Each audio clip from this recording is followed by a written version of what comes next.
Итак, Ташкент, город чудесный, город не новый для меня. Я здесь родился и провел свою подростковую жизнь до того, как переехать в Россию. И вот с ночи 4 по 5 марта мы прилетели сюда, чтобы провести время. Единственный нюанс, что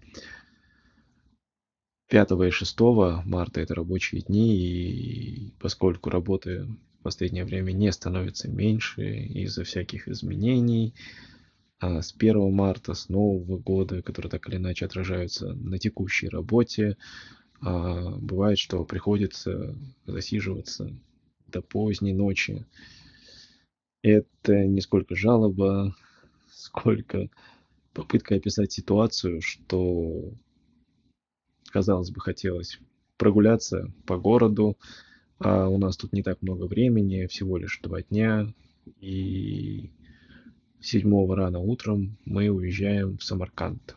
В идеале, конечно, выехать за пределы Ташкента тоже в горы, но, к сожалению, из-за ограниченности времени, и то, которое большая часть будет занята работой, ничего этого нет. Например, сегодня с переменным успехом, перебегая не так далеко от апартаментов, где мы живем, с ноутбуком, плюс еще не самый удачный ужин, когда мы поехали в определенный ресторан, где оказалось очень долгое обслуживание, весьма посредственное отношение к клиентам. Как-то все немножко получилось скомканно.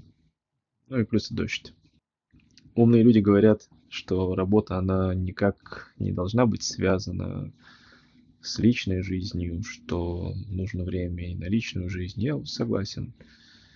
И в то же время ты слышишь вариации другой правды, что когда ты относишься к тому или иному делу не просто как, так скажем, рядовой исполнитель, ты должен осознавать, что это будет забирать достаточно большую часть твоей жизни. В общем, пожелаю себе удачи, солнечных дней в этот короткий промежуток, пока мы находимся в Узбекистане. Вкусно поесть, побольше встречать улыбчивых людей, ну и самому постараться разгрузить голову. Ведь знаете, как говорят, все, что в нас летит, не наше, пока мы это не поднимем. Честно говоря, хотелось бы все поменять, но, знаете, для таких выводов одного решения не всегда достаточно, к сожалению. Нет, оно может быть принято, но все же нужно учитывать обстоятельства. А они порой не так просты, как кажется. Гораздо сложнее, чем просто принятое решение. Да ладно. Сейчас нужно думать о другом. Дней нам солнечных, не таких запаристых и со здоровым чувством пофигизма.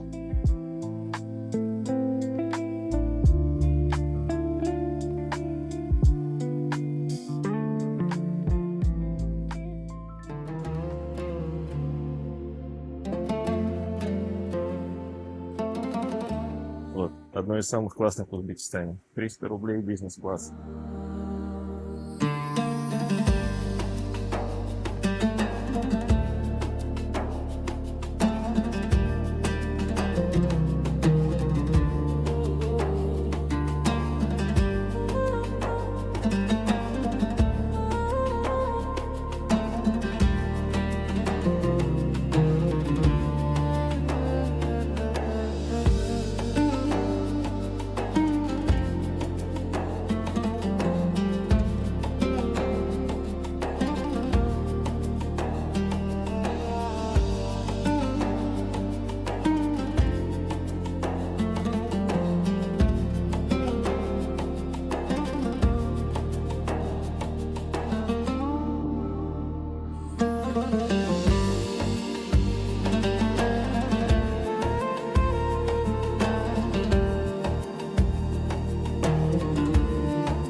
Мы сейчас едем в район Сергели 3, конкретно дом 3, где я жил практически с самого детства. И поскольку выдалась такая возможность побывать в Ташкенте довольно непродолжительное время, к сожалению, так и не погуляв по нему, вот, хотя бы не намного, но побыть там и увидеть дом детства. Завтра утром мы уже уезжаем в Самарканд, поэтому у нас буквально сколько сейчас? 12 часов. Поезд у нас в 6. В 6, да.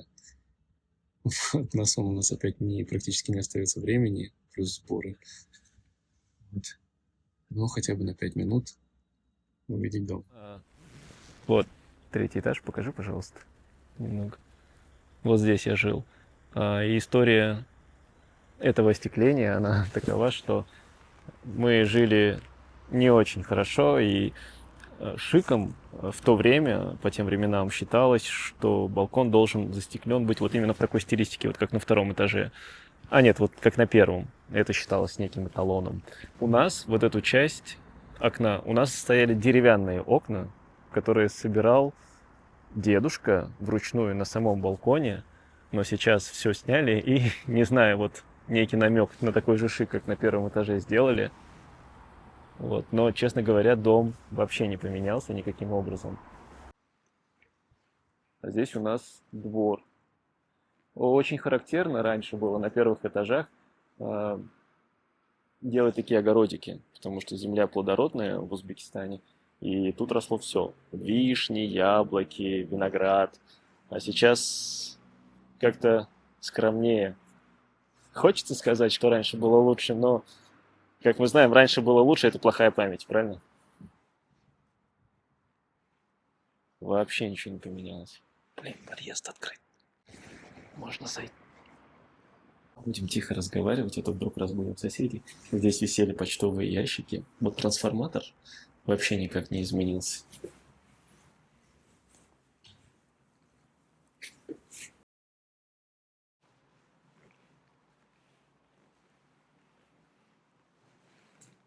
Современный лифт. Раньше здесь была кнопка, вышенная спичками. И чтобы ее нажать, приходилось там, знаешь, вот как будто ты обручался каждый раз с лифтом. Палец суешь, как кольцо тебе на палец такой. Ау. Так это и происходило. Часть обоев. Вот да. Она за 21 год вообще никак не поменялась. И линолеум тоже вообще никак не поменялся. И дверь. А это у нас 3-й этаж, собственно говоря.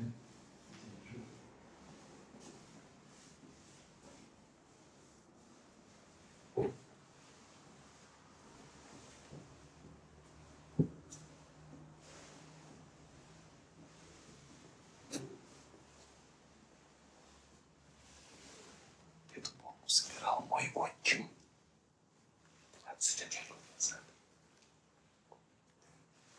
Тут дверь не закрыта. Можно не стали заходить, там действительно была не закрыта дверь, она слегка была приоткрыта, и меня поражает такое доверие. То есть вот двери в общем коридор, они все открыты, на полках лежат какие-то личные вещи, и никто ничего не трогает. Классно. Он был на 1-м этаже. Там жил, не знаю, как сейчас, наверное, жил мой одноклассник Ширнов Игорь. И вот эта дверь с тех времен, она вообще никак не поменялась. Двор, если честно, поменялся, потому что раньше там была детская площадка, сейчас там футбольное поле облагороженное.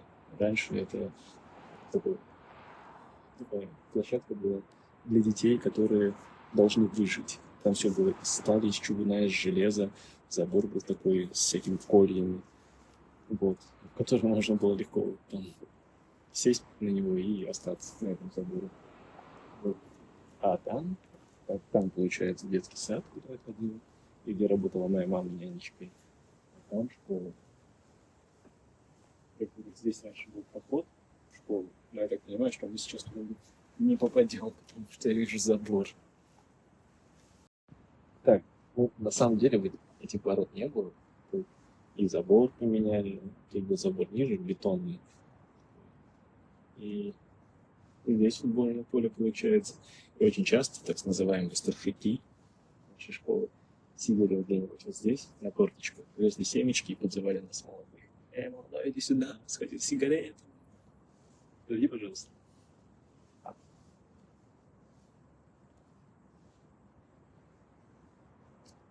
Если я правильно помню, школа делится, по-моему, на 4 блока. Каждый блок — это такое вытянутое строение от основного, которое там находится. И вот здесь, вот где горит свет, там раньше был навес из шифера, такой, с дырками, как будто метеоритный дождь его пробил с такими дырками. И мы, когда нам было лет по 14, наверное, вот там под этим навесом сидели с гитарами летними вечерами и пели песни собственного сочинения, либо какие-то просто дворовые песни. У нас собиралось много довольно-таки человек. И еще вот там были раньше двери, совсем другие, они были запаяны, но потом впоследствии их сняли и просто положили кирпич и штукатурили стенку. И я на этой белой штукатурке писал свои стихи. Я помню, некоторые девчонки подходили и переписывали эти стихи себе в тетрадки. А на уроке географии, когда я сдавал экзамен, я помню, учитель по географии сказал: я являюсь поклонницей вашего творчества, Владимир, поэтому вам за экзамен 5.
Ребят, это красиво.